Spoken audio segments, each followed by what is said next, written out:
This is your go-to podcast for all things finance. But we're looking far beyond the P&L and taking a deep dive into the lives and minds of finance professionals from around the world. We want to know what makes a modern leader tick, how they navigate global volatility, and what drives the person behind the prestigious title. If you're ready to move from the spreadsheets to the stories and the insights that shape our industry, then you're in the right place. I'm Ella Wilkinson, Director of District Studio, and your guest host for this special Finance Chief and Procurement episode. Our guest today is Karen Tan from Rest. So I don't want to steal your thunder and introduce you. Can you tell me who you are and why you're here? Sure. So thanks for the opportunity, Ella. It's very exciting to be on the podcast. So my role at Rest is as General Manager, Strategic Procurement and Workplace. It's quite a broad remit, so I look after, obviously, strategic sourcing and procurement, but it also spans workplace, business continuity, financial crimes and supply governance. So quite broad. Bit about me. So I didn't grow up in Australia, although I have been living here in Sydney for 20 plus years, and I am now an Australian citizen since 2020. I grew up in Malaysia and Hong Kong, really benefited from my dad actually being posted in Hong Kong for a number of years. And so we moved there as a family. Mum wasn't too keen, but we moved there. And because of that, I actually got the opportunity to study in international school there, actually based off the British system. And so I did my O-levels and my A-levels. And because it was an international school, I was then exposed to a lot of different cultures, backgrounds, and viewpoints, and also the studies of different religions as well as part of the school curriculum. And I think that that has really shaped the person I am today and therefore the leader that I am today. So I am very grateful for that. And then I moved to Sydney when I was 17, really to start university, and then moved here and then did uni. And it was one of those things where I didn't really know what I wanted to do at university. I wasn't one of those kids that was very clear, I want to be an engineer or a lawyer and I will do this. And so because I couldn't decide what I wanted to do, I actually then decided to do the two things that I really liked at the time, which was English and mathematics, and that's what I did. And so I know that I didn't even think about what options in terms of career it would give me after that. I just said, this is what I like to do now and I'm going to do it. And then post that, again, never really planned to be in finance or procurement or working in financial services. Interestingly, I never even did commerce or anything like that as part of my schooling or university. And then what happened was I actually took a contract role at Westpac here in Sydney. The recruiter said, look, it's just for 6 weeks. Why don't you just take it? You might like it. Yeah. Give it a go. And I said, yeah, sure. So I did it. And then after 4 weeks was then offered the perm role and sort of stayed in banking and then wealth management ever since. I would say when I was in banking, and there are obviously, there's like the big four banks here, CBA, ANZ, NAB, and Westpac, and I have worked at 3 out of the 4 for my sins. It has been a really varied career. I started out in private banking operations, Westpac, supporting high net worth customers, and then that transitioned into projects and process improvements, larger programs of work, strategic transformation and delivery, business process outsourcing, and then moved into sort of management of large suppliers, commercial negotiations, and then operational risk. And that's kind of how I find myself now at Rest in this role. I mean, that's a great synopsis. I mean, you've always been in banking though. So was that because you were so good at maths that you just thought this is an easy career? This is an easy career journey. Well, no, it was interesting because I never really wanted to be in banking. I always thought that it was a bit boring and stuffy. And I always thought that I would find myself in more of a creative type career. However, as fate would have it, I came in and I thought, look, actually, that sort of lateral thinking and creative side from all of the um, literature and stuff that I had studied and loved, combined with that sort of logic and reasoning that comes from being more numerically inclined as well, really suited me.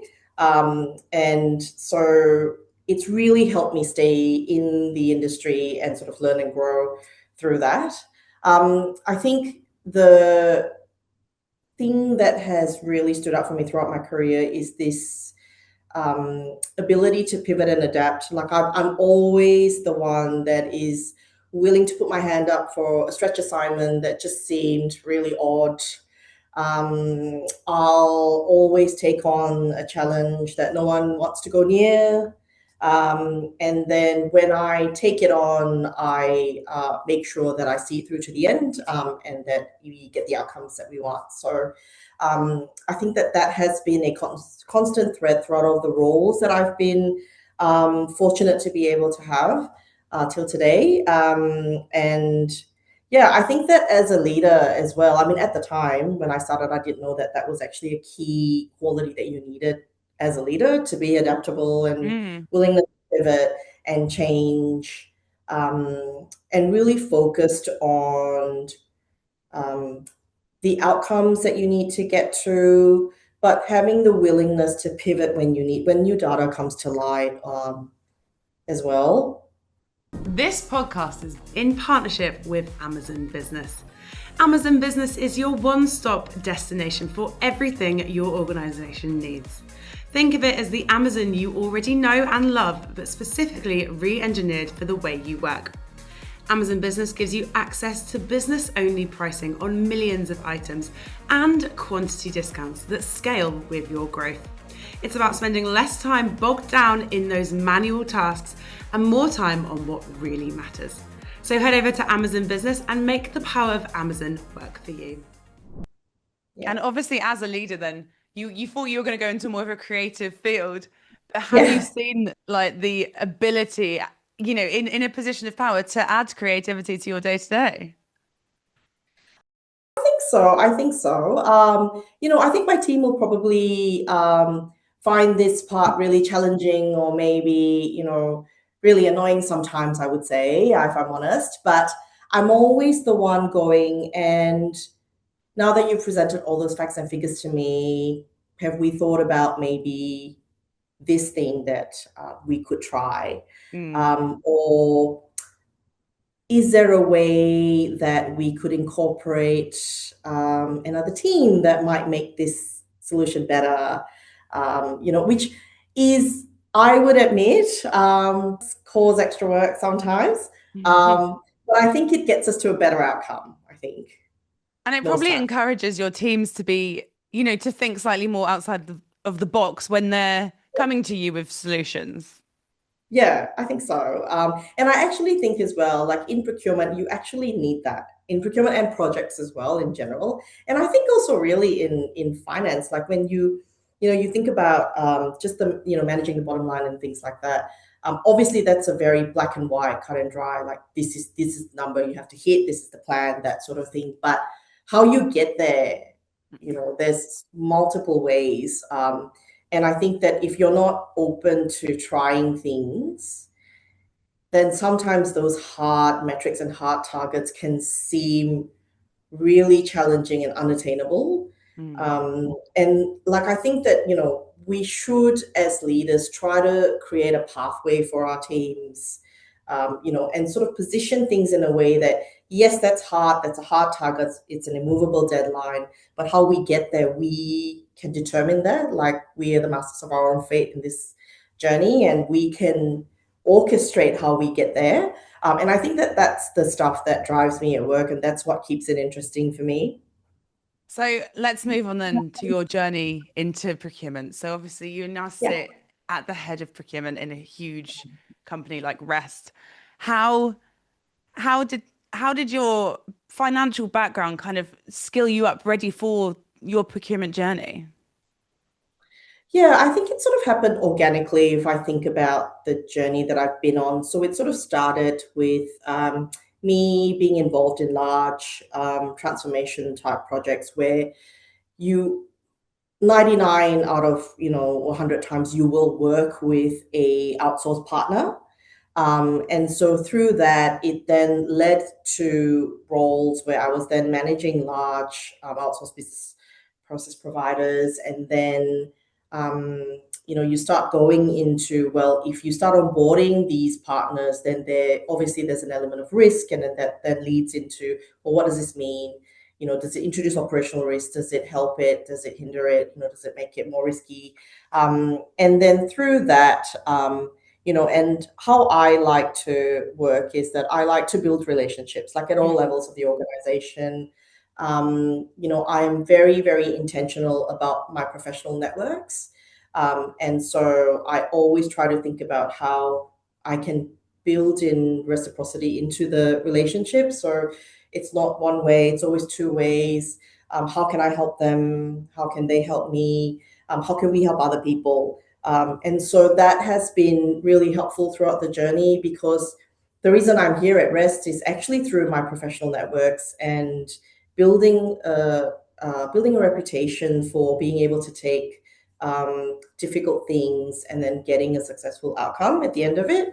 And so I was actually brought in to set up the function, so they didn't really have it before I started. So it was very greenfields, which is very exciting, but also super challenging at the same time, because essentially there's nothing here.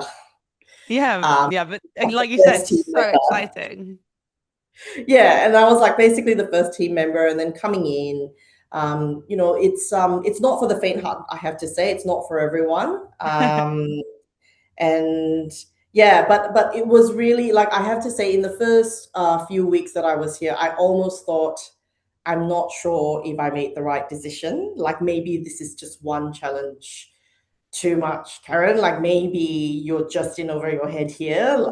But whenever I get those sort of things, I sort of take a pause and go, no, look, you've made a commitment. Like, you've got to at least see it through. There must be another way, as there always is. It's not easy, but there's always another way. And so coming in, it was just, trying to get support. And so I did, like, I leveraged networks that I knew who had done this sort of thing before. I basically put my hand up and said, look, I've been tasked to set this up. There's so many things to do. I don't know what I should do first. I know that there's certain things I need to get in place in the first 90 days and then 120, etc. But I just don't know what I should focus on first.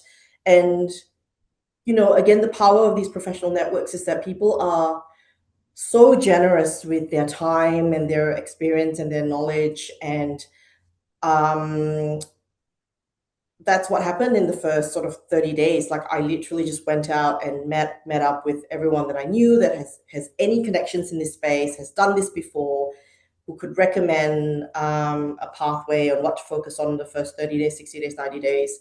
And this person that I had met up with, he is now retired, but he basically sat down with me and literally said, okay, so who's there in the organization now? What is the culture like at the moment? What's the appetite? And he literally sat down with me and we plotted like a 90-day, 120-day plan. He put me in touch with organizations that could help to fast track some of that work. And then it was a really tough sort of 12 to 18-month journey to build a team, get the policies and frameworks right, get some processes in there, and then sort of bring the organization through that change journey as well, because it's very hard when they haven't had it before. And then, procurement is a discipline. Like, it's like finance, like it's actually a discipline. And when people are not used to having those sort of processes and governance steps in place, it's very challenging. And they don't want to deal with you because you're telling them that there is a methodology they need to apply before they can just bring someone on board or spend money. So it's a tricky one. Well, you're taking their toys away, aren't you? Yes, basically, yes. And then telling them that if you want to buy a new toy, then there's a bit of a process. People will give you money to buy it. And you just can't buy it from the shop that you like. So, I mean, change is obviously terrifying. So it's really interesting to hear your reliance on networks there. Do you now believe that as a leader, you build that network for someone else? Oh, absolutely. I think, there's this whole pay it forward thing that, that people talk about, random acts of kindness and things like that. But I think that throughout my professional career, I have honestly benefited from the generosity of so many people. Back when I was really young and I really didn't know what I was doing, but I was always very driven and very ambitious. Mm. And I remember in my first sort of 18 months in banking, so I was really young. And I had said to, a mentor of mine at the time, and I said, look, I really just want to get to this position. Like, can I get there in 3 months? And he was like, well, no. There's things we have to do before we can get there. And he sort of was really patient and stepped it out. But then now looking back, I go, what was I thinking? Like, obviously, you can't get to that position like in 3 months. But it showed your willingness and your ambition, and I think that's carried you to Yeah. where So you I are. have always been very driven, and it's always um, uh, there's always a way, and I know I will get there. But as I've gotten older and more mature, hopefully, I have realized that some things do take time, and I think that was a lot of the sort of challenge that I felt coming into rest setting it up was my innate impatience to get to the outcomes and get there fast. And so I think that actually made it more challenging for me, if I'm really honest. But if I look back and I told someone, like, we went from here to here in 18 months, they would be like, wow, like that's a huge transformation. Like, Yeah. But at the time I was like, oh, 6 months and we're just here, and then it's like, 12 months we're just here. But but some things do take time, and I think now, years later, we're definitely in that optimized phase on the maturity curve. But yeah, there were just some things that took time, and it really was more on the people side and bringing people on the change journey. I think that took a lot longer than I had anticipated. Yeah. And sometimes you just want things to happen, immediately because you want to prove your worth, especially if someone's Yeah, taking and a gamble on also you. Yeah, and also you sort of kind of think like, because we didn't have this capability and we didn't have this, and you kind of go, well, I'm the custodian and I have to make sure that it's there and it's running and it's embedded, but like implementing a process and a framework is, it's words on a page, but the embedding it is always the hardest part. Mhm. And it's really interesting if I reflect on it now, because it's not like as though I haven't been through large transformation programs, and I know how long they take, right? But when I came in here, I don't know why I thought it would be quicker. Because when I speak to like other, like other friends and stuff, they go, but this, like you did this and you're at the banks, you know how long it takes. And I'm like, I know. And those are really mature businesses with, mature operations and things like that. And why did you think that it would be quicker? And I was like, I don't know. Who knows? So let's go back to the scale of the challenge that you're facing. So obviously you manage procurement for Rest, who have Mhm. over 2 million members depending on you. Yes. That is a massive fiduciary responsibility. So Yeah. how did you get over the fear? What when you took on that and you were like, this is a huge challenge, how did you what in your head did you do to manage that? Yeah. To be honest, Ella, I never think about the sheer scale of things when I go into it. I don't know if it's a strength or a development area, but I always look at it as, here's the problem at hand. So I've been brought in, I've got to set this up.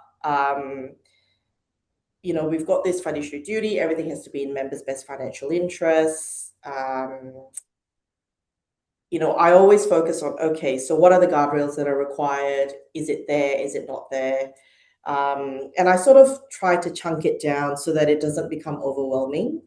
And so that's I think how I got through it. Like at the back of my mind, I always knew, like, this is a big deal. You're looking at members' money. It's their retirement incomes that we're looking at. You need to protect it. But I think that when it's not helpful to have that, to let that hold you back. I think some level of fear is always good in minor, minute sort of chunks, but you really need to be able to focus on the task at hand, I think, and try to ignore the noise a little bit, because there will be a lot of that, and then sort of take it. Well, I try to take it, I won't say day by day because that's too short term, but I sort of take it month by month. So Right. this month, if we do this, then we tick it off, and then we build off that, and we build off that. And then you get this positive momentum building. Then it doesn't become so scary anymore, I think. I was definitely overwhelmed before I could get like the first team member and, hire and things like that. But I think once one became two, two became three, three became four, and then it all sort of started to feel like this is actually doable. We have the team in place now that we can then take this forward. So I would say try to focus on the task at hand and then chunk it down and really take it in shorter time frames, with obviously the longer term as the goal. But if you sort of try to chunk it down into manageable time frames, and also little blocks of things as well.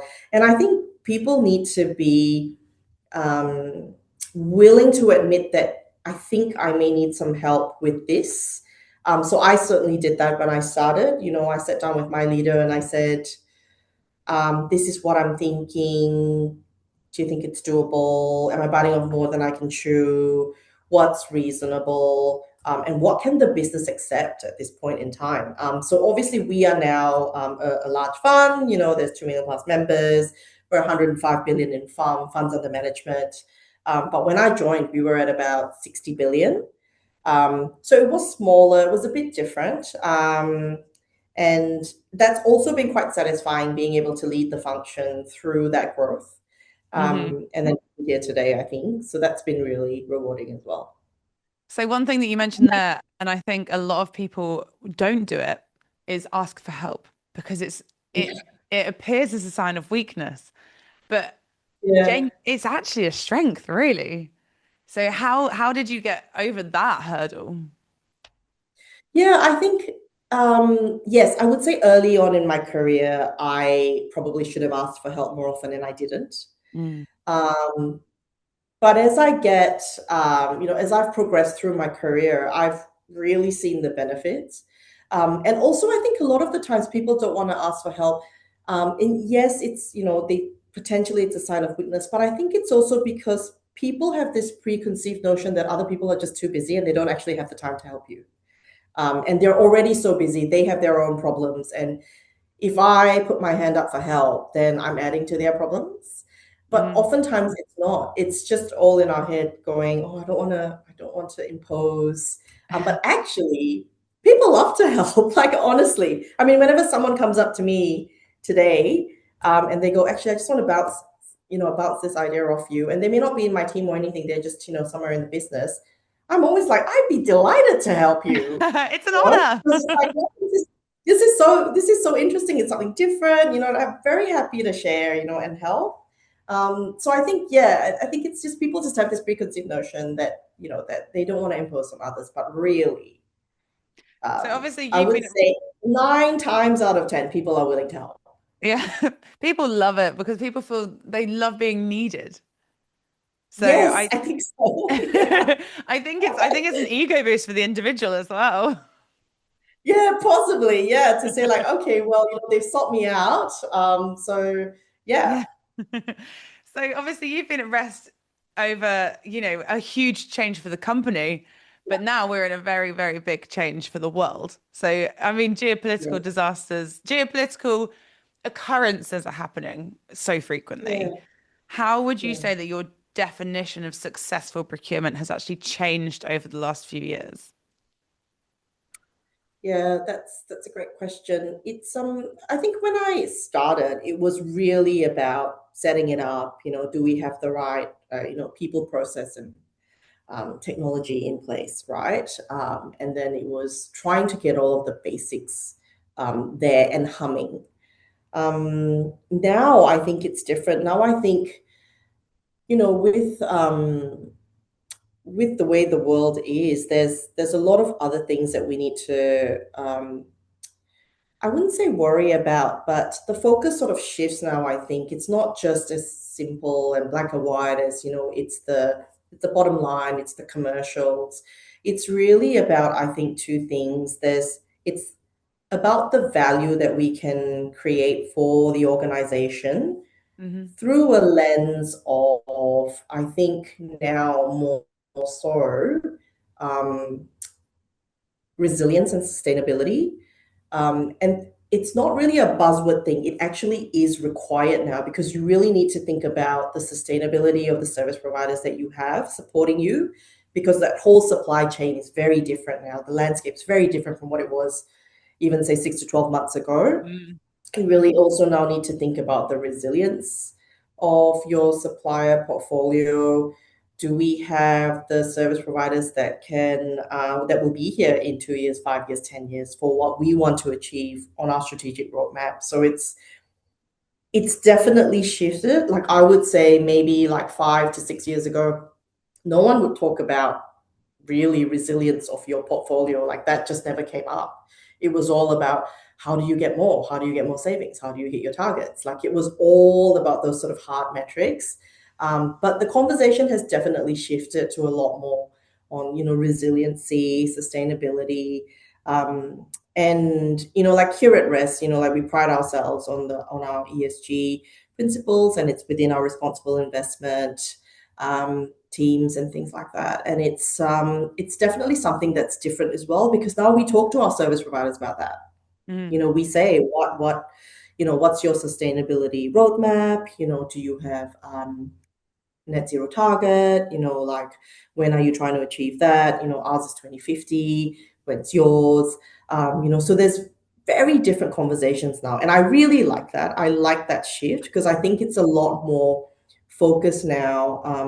I think the focus shifts from just your organization and either the members or the customers that you serve, but it's really now about how do we become a good corporate citizen, I think. And so that I think is a great shift. It's a positive one, and it's what the planet needs.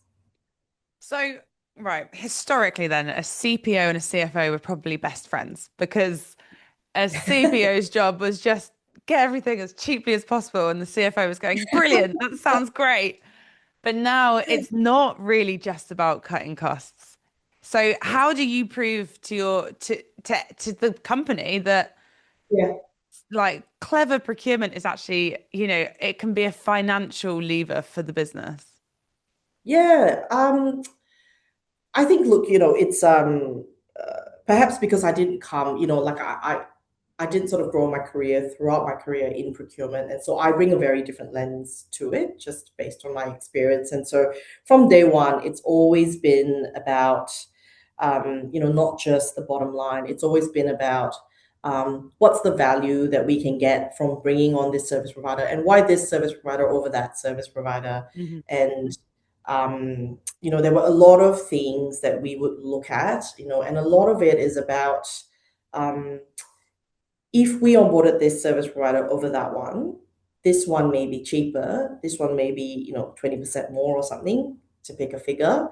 However, we know that this service provider, will make us a client of choice, say, and they will work together with us on a joint strategic roadmap. They will test their new capabilities and technologies on us, and we get to be first to market with some of these things. And so there's a lot more, I think, factors to consider now in terms of why we would bring on a service provider, I think. And then these days with the whole cyber threat and things like that, there's also this dimension of, is this a safe service provider that we bring on, that we introduce into our ecosystem? Do we want, are they safe? Will they, they hold all of our data? Would we want to partner with them? And then I think now as well, there's also a reputational element that we consider. Do we want to be associated with this service provider? What would our members say if we were to onboard or work with this service provider? So that element as well probably wasn't a thing 5 to 10 years ago, but it's very much top of mind for us. Like we think through those things a bit more now. What would you say are some of the most unconventional ways then that you measure the value that a provider brings to your procurement team? Yeah, I think so. A lot of the things that I had covered, definitely we would measure them based on that. So there's like ESG principles. Obviously, the commercials always still has to be in the conversation. So we go hard on that still today. But, there's also things like, will they be a true partner for us? And we vet that at quite a number of levels, actually. If we're bringing in on a true strategic partner, when we go through that market exercise, there's things like our execs would meet their execs, our board might, also want to meet their execs.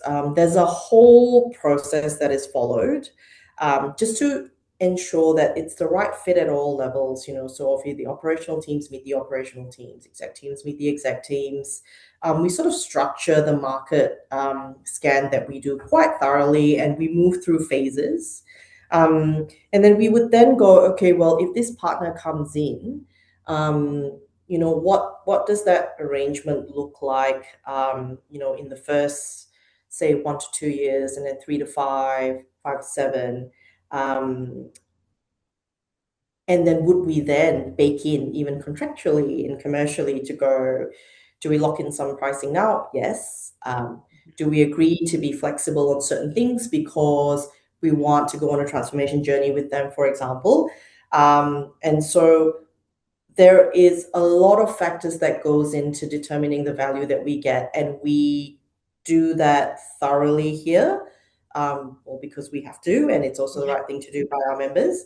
But I think the time we spend upfront in that market scan before we onboard them is what allows us to really realize the value from that arrangement.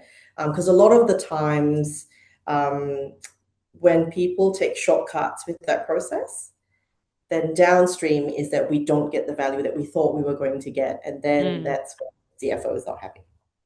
And trying to build a proper relationship, an actual foundation. Yeah, that's right.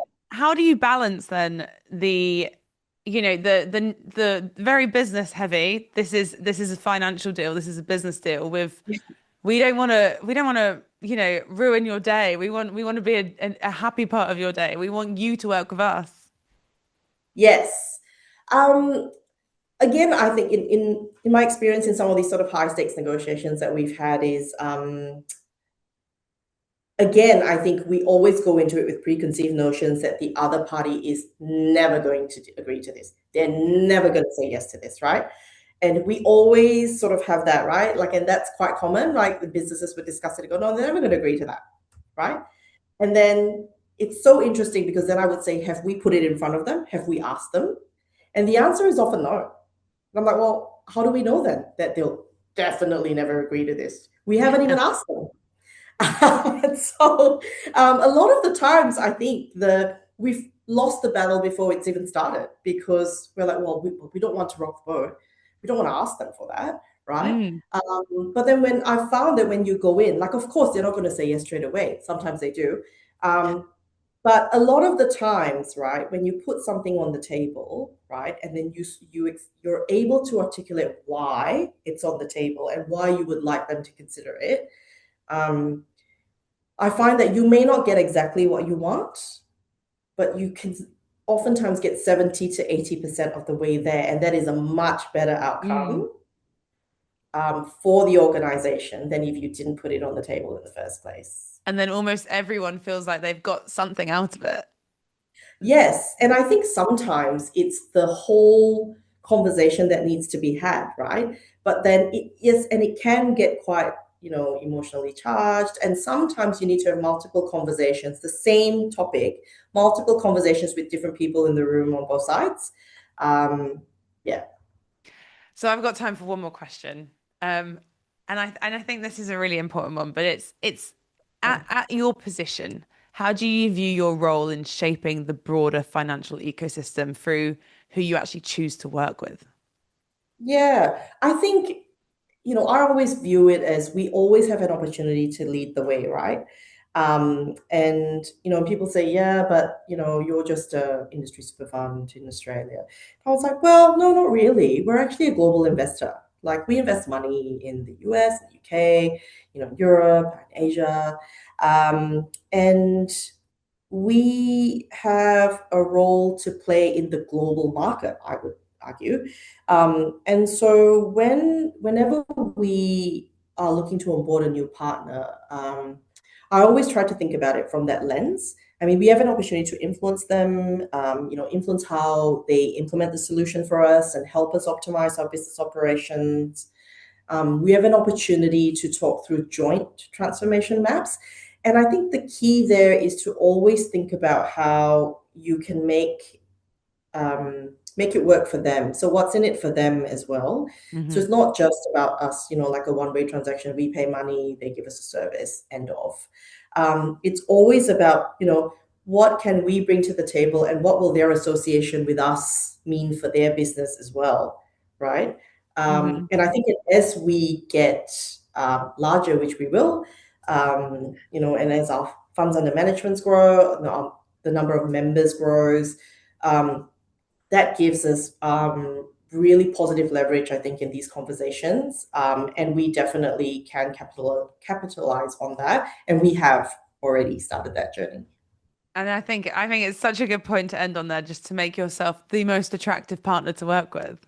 Yeah, I think so. Yeah. I'd like to think so anyway. That's the ambition, Ella. Yeah. Well, Karen, you've been an absolute pleasure to talk to today. So thank you so much for giving up your evening in Australia to talk to me. Yeah, no, pleasure. Thank you. So you've been listening to the Finance Chief podcast, brought to you by BizClick and our partners at Amazon Business. Thank you so much, Karen, for pulling back the curtain and for sharing the story, not just the strategy behind the role. It's a reminder that even in an era of AI factories and global scale, that the people are the ones who truly make the difference. If you enjoyed this deep dive into the lives of finance professionals from around the world, make sure you subscribe so you never miss an episode. And until next time, keep looking beyond the numbers, and we'll see you on the next one.